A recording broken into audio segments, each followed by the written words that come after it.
Here we have brumbies in the pine forest, and off to the right there we have a foal. I have whistled. I like the horses, well, most animals, as soon as I see them I let out a whistle so they know I'm here, and that in particular I'm not necessarily preying on them. So they should know I'm here, but they're sort of ignoring me, which is a good thing. I don't like to stress them.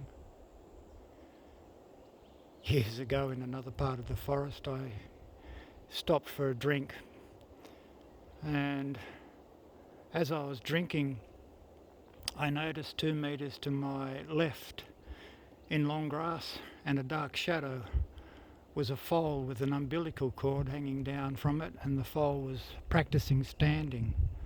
So I quickly glanced around, and 5 metres the other side of it were 2 very nervous parents studying every move. So I very gently put my water bottle away. I looked away from them. I quietly got onto the bike and rode away without looking back, because I figured I'd already put enough stress into their lives. So yes, it was amazing to be that close to a newborn foal. However, I do like to watch them from a distance, which is why I'm here and I'm not riding past them at a belt trying to scare the crap out of them like some people. Ah well, that would be a popular little brumby.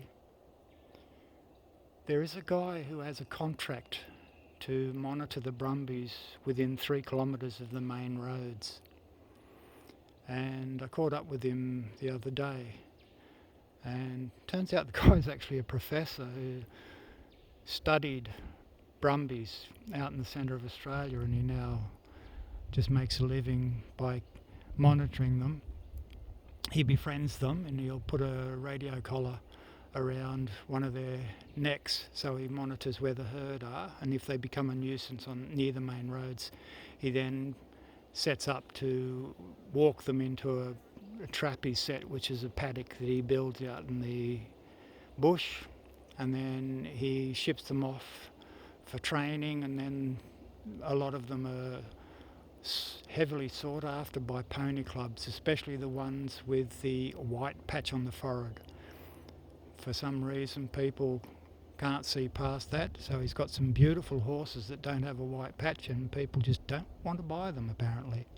Anyway, as you can see, they're now studying me. Oh, hang on, I'm starting to get wet. There's a drizzle starting. So oh hello, here comes another one. So let's turn this off.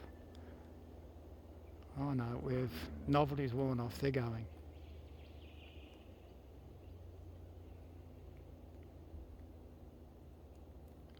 Or are they?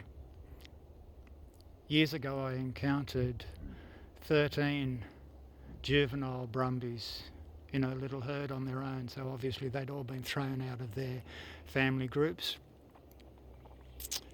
And it took me 20 minutes of standing, talking to them. They'd come toward me, scare themselves, start and run, look over their shoulder. And after 20 minutes I had all 13 of them within 10 metres of me. Then they got bored and walked off, which I thought was hilarious.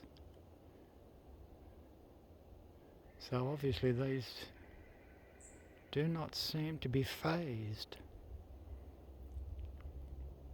And just another quick note, years ago I did encounter a small family group, and they were very tolerant of me while I was on the bike. But the moment I put the stand down and stepped away from the bike, they panicked and ran. And then I realised I'd gone from being one threat to 2 separate threats, and they didn't understand it. So I always stay straddled over the bike now. It's less of a stress for them.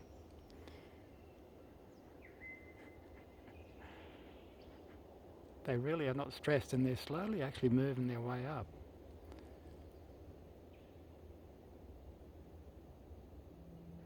If I keep recording, this could get as long as War and Peace.